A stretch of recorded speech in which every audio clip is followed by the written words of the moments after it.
Pues bueno, pues les presento lo que estamos haciendo, un sistema de análisis de datos sísmicos.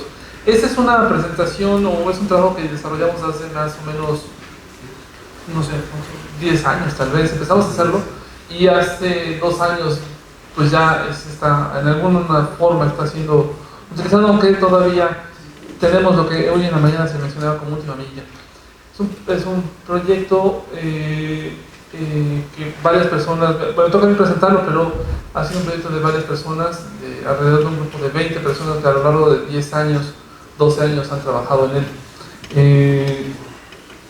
Es un proyecto que inicialmente lo realizamos en el instituto en otra área, que era análisis de datos para otra área, pero ha ido evolucionando y pues a ver, puede ser muy sincero, donde conseguimos la mayor parte del recurso fue en hidrocarburos y lo adaptamos a hidrocarburos en ese sentido. Y por eso trabajamos con Petróleos Mexicanos, con CENER y por supuesto con CONACYT.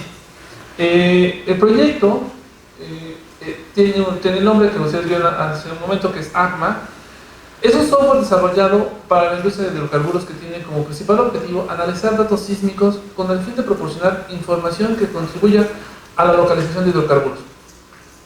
Les comento rápidamente cuál era la idea.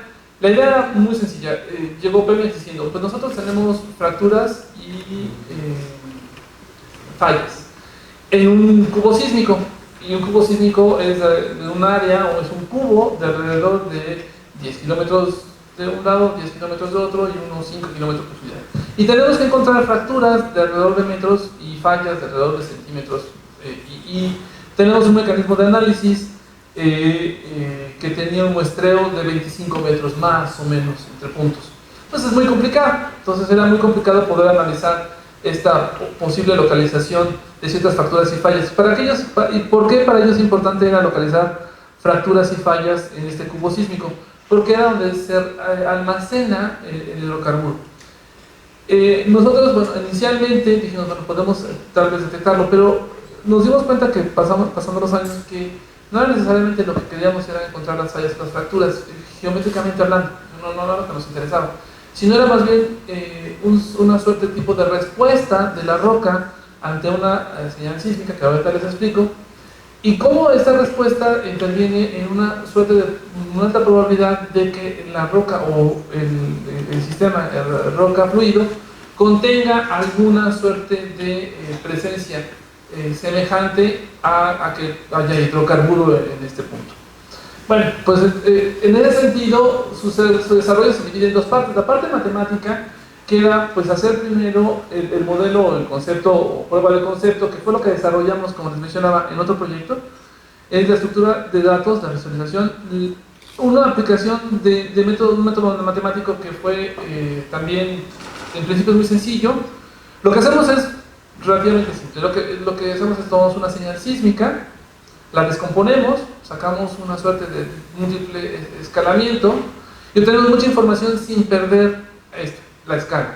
Después lo que hacemos con toda esta matriz de información, la clasificamos dependiendo ciertos parámetros de frecuencia y amplitud a través de una red neuronal. Y después regresamos a la señal original, pero en términos de una iluminación, de tal forma que podemos detectar cierto comportamiento en la señal sísmica, que esto nos lleva a un comportamiento en la roca. Bueno, pues esa es la idea del modelo matemático, del modelo que desarrollamos, la visualización, que fue realmente importante para los compañeros para los geólogos con los cuales trabajamos en Pemex.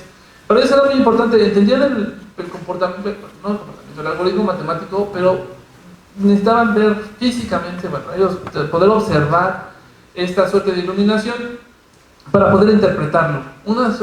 Digamos que es algo muy cercano con lo que ocurre con la comunidad de medicina. Pueden conocer completamente el fenómeno fisiológico, el biofísico, pero necesitan ellos muchas herramientas visuales para poder ellos determinar que lo que está sucediendo o lo que se está analizando es lo que realmente están observando.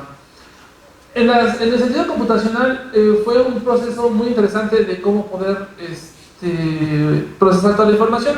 Un cubo sísmico llega a tener hasta 1 tera de información, entonces tenemos que procesarlo de manera eficiente, rotar las matrices, rotar la imagen, poder visualizarlo de manera tal que lo que le llaman el intérprete, la comunidad de geología, pudiera detectar estas regiones, y tenía que hacerlo pues, en términos de minutos.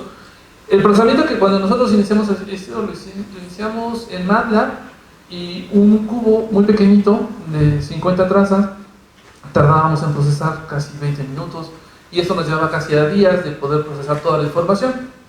Lo logramos paralizar con Hadoop y llegamos a hacerlo ya en cuestión de 2 o 3 minutos. Todo el tera de información lo podemos procesar, aunque claro, hay regiones que pues, son sencillamente seriales y no los podemos, o al menos en el estado como se encuentra el algoritmo, no pudiéramos decir que es eficiente para abrir la mente. Tendremos que rehacer el algoritmo en otros términos, y en ese sentido es la parte que estamos explorando ahora. Bueno, les cuento más o menos lo que hacemos, o cuál era el problema. Bueno, el punto era, ustedes tienen una suerte de una explosión, ese es el cubo sísmico, imaginen que esa es la región sísmica que están observando, les digo que es como 10 a 15 kilómetros, 10 a 15 kilómetros y como 5 o 6 kilómetros aquí de profundidad. Entonces lo que tienen ustedes es que, ¿qué hace la gente en geofísica? Bueno, ponen una suerte de explosivo, una explosión controlada, y ponen geófonos alrededor de una línea. Es una técnica bastante antigua y es una técnica bidimensional. No es la mejor técnica, ya actualmente se utilizan técnicas de mapeo polar, es decir, simulando una circunferencia, que da una complejidad de datos, pero da mucha más resolución. Bueno, entonces lo que les decía, ponen esta suerte de explosivo, hacen la explosión y utilizan esta por suerte de la señal sísmica, pues una señal mecánica, va rebotando en toda la región de la profundidad, y los geófonos van detectando ciertos rebotes. Entonces, de tal forma que, dependiendo del tipo de cambio de impedancia que se vaya dando por la aparición de fallas o fracturas, es decir, va cambiando el medio, pues va teniendo distintos rebotes. Entonces vamos viendo esta observación de estos rebotes, y esto es lo que tomaríamos en esta señal. Bueno, déjenme les cuento que una de las partes importantes que fue donde nosotros encontramos nuestra, pues, un área de oportunidad muy interesante, fue en esto. Lo que hacían algunas partes de los compañeros en Pemex era tomar esta información de cada uno de los geófonos y lo sumaban y sacaban un promedio, y trabajaban sobre la señal sísmica promedio. Es decir, tomaban esta señal, la sumaban con esta, ¿y qué perdían? Perdían el alejamiento o una suerte de retardo de tiempo de la señal que se veía aquí con respecto a esta, con respecto a esta. Entonces perdían cierta información frecuencial, estaban perdiendo esa información frecuencial. Ellos, bueno, en geofísica se le llama a esta traza una traza apilada, que era la que sobre todo procesaban. Y una de las cosas que platicando con ellos, viendo que tenemos ahí un alto potencial, no era procesar la traza apilada, esa suma promedio e indiscriminada que hacíamos de toda la señal, sino procesar toda la matriz que obteníamos desde el geófono 1 hasta el geófono N. De tal forma que aquí teníamos la traza no apilada, era la traza en términos de gather.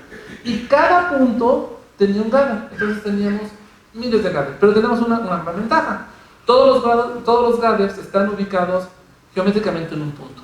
Entonces tenemos ubicación dentro de este cubo. Y los gathers pues son equidistantes, ¿no? Por como fueron colocando los geófonos. Una parte importante es, si se dan cuenta, si lo pueden observar, hay al principio de la traza, en la traza inicial se puede ver un defecto o una señal o una suerte de realce que se va perdiendo, se va como haciendo un fading, ¿no? Como que se va dilucidando hasta que en la última traza ya no lo vemos. Esa era la parte que para ellos era muy importante, que decían, es que ahí hay una falla o hay un comportamiento muy particular de este sistema roca fluido. Entonces, y la parte inicial, la parte superficial, pues no era de interés. Ellos querían explorar y guardar la información en esta suerte de dimensión que es tiempo, es guardar esa dimensionalidad, porque con base en esa dimensionalidad ellos pueden decir en qué región se encuentra de cierta región geológica, de un cretazo, alguna región geológica, y entendiendo esa región geológica, ellos pueden también decir qué podemos entender. Bueno, entonces, era cómo procesar esta información tal que podamos ver en dónde se encontraba pues, alguna característica muy particular de la falla en el sistema roca. Bueno, entonces, En ese sentido, pues teníamos muchísima información, pero bien colocada y sobre todo sin perder la información en términos del gato. Bueno, seguimos. ¿Me quedan 3 minutos? 5 minutos. Bueno, entonces me voy a saltar muchas cosas, pero les cuento más o menos lo que pasó. Las señales sísmicas agrupadas en gather, pues era esto. Y al tomar los gathers no apilados aumenta considerablemente la cantidad de información, me la salto. Y me gustaría decirles cómo veíamos la información. Bueno, pues la información como se ve en el cubo sísmico. Este es un corte transversal, como si lo estuviéramos observando el gran cubo sísmico de frente, ¿no? Este es como se observa y el intérprete dice, mira, aquí yo tengo a mi horizonte. Tengo un horizonte con una falla geológica, bien, ya lo puedo reconocer yo fielmente. Pero no puedo reconocer qué áreas son de mi interés. Entonces nosotros primeramente lo que hicimos fue poder visualizarlo utilizando el procesamiento paralelo sobre unas tarjetas CUDA para poder rotarlo y poder visualizarlo de tal forma que lo pudiera observar el intérprete, acercarse, alejarse, de manera tal que no sintiera que estuviera procesando la información, una gran parte de la información. Bueno, pues entonces podemos eliminar los cubos. Y bueno, lo que les mencionaba es, teníamos, el principio básico de esto es la ondícula, descomponemos la información, concatenamos la información en un vector, procesábamos con una red neuronal utilizando un mapa organizado y reconocíamos patrones. Esos patrones eran los importantes. Me salto esta parte, me quedan 5 minutos, pero aquí algo muy importante, o 3 minutos tal vez, es esto.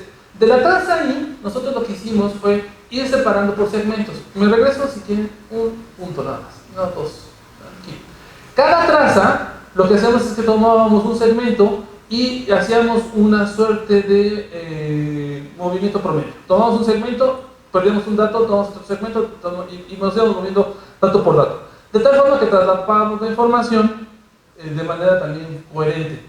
En ese sentido, cuando teníamos toda la coherencia de la información traslapada por cada traza de cada gather de todo el cubo, entonces formamos grandes vectores de información porque lo que hacíamos era procesar de cada traza. Con la wavelet generábamos un buen número de descomposiciones, generamos un buen número de descomposiciones y por cada traza, por cada descomposición generábamos esta suerte de vector promedio e íbamos generando grandes vectores de este tipo que nos representaban a toda una sección, solamente en el horizonte. Y así íbamos sección por sección, y posteriormente lo que hacíamos era clasificarlo, pero no clasificábamos sobre muchísimos vectores, solo tomábamos 16 colores, una matriz de 4x4. Esta matriz de 4x4 lo que hacíamos era descomponer en esa información y la reagrupábamos en términos de la red neuronal o del mapa organizado. Al hacer esto con los 16 colores, lo que pudimos hacer fue la parametrización del proceso y lo pudimos bajar a términos de minutos, de 5 minutos de poder hacer todo el procesamiento de toda la región. Por la descomposición que hicimos con los vectores promedio, con los vectores de movimiento promedio, como eran vectores pequeñitos, pero eran grandes vectores en comparativa, pero eran muy pequeñitos en términos de los datos, pues podíamos procesar muchísimo y se lo pasábamos a todo el cubo. Y bueno, entonces regresábamos, después de procesar la información, regresábamos e iluminábamos con base a la clase, iluminábamos el cubo, ¿ok? Pero con base a la clase. Entonces lo que teníamos es que resaltábamos información, pero lo que era importante para el geólogo, o es importante para el geólogo, no es resaltar la información, es encontrar lo que ellos llaman el geocuerpo. Es decir, esta región que ya la iluminas, pero que contiene características semejantes en la roca, en el sistema roca fluido, y que es el indicativo de que existe petróleo, o que existe una semejanza de hidrocarburo. Bueno, lo hicimos y lo que encontramos fue en este sentido el geocuerpo verde, este geocuerpo en uno de los cubos en perdiz, y pudimos hacer esta prueba al final. Esta fue la parte exitosa, en donde calibramos nuestro sistema con un pozo y el resto de los pozos que estaban en el geocuerpo dieron también la región productiva. Es decir, encontramos regiones productivas de todos los pozos que teníamos alineados en este geocuerpo. De tal forma que podíamos determinar todos los geocuerpos de acuerdo. Y para ya cerrar la información, pues lo podemos visualizar en 3D, monitoreando en términos de dos máquinas paralelas que teníamos, o que hacíamos el gran clúster para procesar las matrices en la descomposición, y el otro clúster, que era la máquina de CUDA, que era para poder manipular la visualización. Eran dos procesos paralelos independientes. Concluyo que pues, al final pues, el desarrollo e implementación del método tiene el objetivo de procesar grandes cantidades de datos, y que esto fue muy útil o ha sido muy útil para Pemex para poder determinar ciertos geocuerpos con una buena calidad de información. Esto es ya el sistema siendo usado y explorado en Pemex. Esto fue en el activo Veracruz, y esto es en Tabasco, en Villahermosa, en Villa, ¿no? Esto porque también fue en Villa. Ese es el clúster. De hecho, tengo que decirlo, por parte del financiamiento, con lo que tenemos en el Laboratorio de Computación de Rendimiento, nace de este proyecto, y de hecho iniciamos este proyecto porque necesitábamos dinero para hacer el laboratorio, y pues ahí salió el dinero, ya tenemos el laboratorio y estoy en el software, ¿no? Y bueno, pues falta más gente, pero aquí está un grupo, de verdad, si se dan cuenta tenemos los nombres de Pemex Exploración Producción, Alto Integral de Veracruz, pero son mucho más personas que han colaborado, alrededor de 20 personas. A todos ellos pues ese labor de equipo fue muy importante. Y pues nada, ese es el proyecto que quería presentarles. Gracias a todos.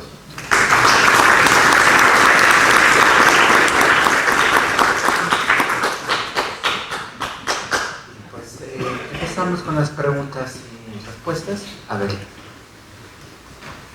Javier. Gracias. Muchas gracias por la presentación, muy interesante el proyecto. Yo tengo dos preguntas. Una, ¿por qué 16 clases? ¿Por qué un SOM de 4x4? Tal vez no lo escuché, pero esta es la primera. Y la segunda es, ¿qué hubiera pasado si en lugar de usar el SOM, que es una excelente herramienta, pero si en lugar de usarla se hubiera usado K-means, por ejemplo, o mapeos topográficos generativos o alguna otra cosa equivalente? Más sencilla la segunda, pero la primera es más complicada. La verdad, la primera favorística, intentamos con 16, con 4x4, 5x5, 8x8. Le vamos a aumentar el número de procesamiento, pero no aumentábamos la calidad. Y aquí dependimos mucho de la calidad visual, es decir, de que el intérprete se sintiera a gusto, ¿no? Eso es holístico completamente. La segunda pregunta, exploramos varios, a ver, y aquí sí hubo varias formas, pero no necesariamente para algo como herramienta, sino para el concepto. Utilizamos ALMA, estos Auto-Reversing Sensing Models. Daba cierto resultado, pero no teníamos un problema, que era no perder la escala. Lo que no queríamos era perder el escalamiento. O sea, era muy importante ese escalamiento. En SOM tienes esta factibilidad de perder una dimensión sin perder la escala, a diferencia de ALMA. En cambio, tienes el problema de que debes de conocer el número de clústeres que vas a usar. Y en ese sentido, no teníamos ese número de clústeres, no queríamos conocerlo. Entonces, no fue por eso que utilizamos esa técnica. En algún momento lo hemos pensado, no lo hemos explorado, utilizar un método más estocástico que tenga que ver con la diversidad de los datos en términos estocásticos. ¿Qué tan diversos son los datos? Y a partir de eso poder determinar el número de clústeres. Pero es algo que no hemos hecho, que sería tal vez interesante. Gracias. ¿Alguien más?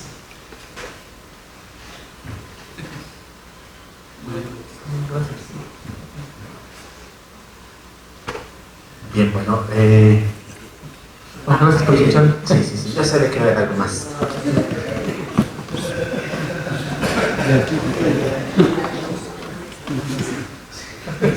Gracias. Esto se ve que se puede usar para otras aplicaciones, no nada más de hidrocarburos, ¿no? ¿En qué sentido y como cuáles podrían ser? Nosotros lo utilizamos inicialmente para un cubo metálico con base en señales ultrasónicas. Así fue como nació el proyecto y nos dio muy buenos resultados. De hecho, la parte inicial del algoritmo nace. Y después, ahorita lo usamos en este. El problema es que estamos observando un sistema estático, ¿estamos de acuerdo? Es decir, tomas la información y esperas que el modelo no cambie. El modelo, bueno, no el modelo, sino el comportamiento sísmico no está cambiando, ¿no? Más bien sería ahora verlo desde el punto de vista dinámico. Y en otros, por el lado del propio algoritmo.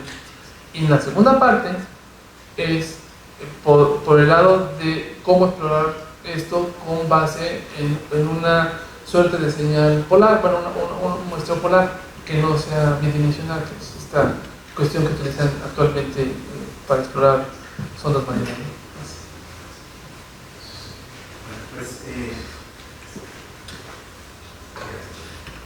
Bueno, pues con esta pregunta concluimos. Creo que hay una más. Sí, ¿no? No, me vas a preguntar. No, hay dos más. Dos más. Hay Dos más, digo yo, no creo. y respuestas. No, pero pregúntame a la niña, no es que quieres estar hablando de Continuamos con tu pregunta. Es que cuando dijiste, continuamos, yo dije, pues sí, continuamos. Hola, buenas tardes. Yo tengo una pregunta. A la hora de que hiciste la versión paralela, mencionaste que alrededor de 5 minutos tenías para procesar cierta cantidad de cubo. La primera pregunta, ¿cuánta cantidad de cubo fue procesada durante esos 5 minutos? Y la otra es la mejoría que obtuviste con respecto a la primera versión que se tuvo. La primera pregunta, procesábamos todo el cubo, lo que pasa es que el algoritmo termina siendo muy eficiente porque es independiente. Es decir, las regiones son independientes. Al ser independientes los datos, entonces lo lanzas, pues el procesador procesa de manera muy pequeñita y tenemos pues, miles de cores, entonces lo lanzamos y procesaba muy rápidamente. Pero era esta ventaja, que lo que tenemos que era mantener, los datos no se estaban, déjenme poner una de las láminas nada más para poner claro esto. ¿No me deja? A ver si Es que está actualizando. Sí, creo que algo va a pasar. Espérenme. Nada más es una imagen que quería mostrarles. Esta. Pues lo único que tenemos que guardar es los índices. Y no tiene interacción los vectores en ese momento. Entonces podemos paralizar muchísimos vectores por interacción. La segunda, que no tiene que ver con esto, sino qué tan eficiente era, es que pero el algoritmo no cambiaba, entonces seguía siendo bastante eficiente de la primera versión. Yo lo que creo es que el gran efecto, si tuviésemos un efecto, y creo que sí lo tenemos, es el tipo de algoritmo, no el tipo de dato. Si tuviésemos el tipo de dato, podríamos hacer mucho más, ser más profundos, ¿no? Ese es el gran. Gracias. Bueno, pues muchísimas gracias al ponente.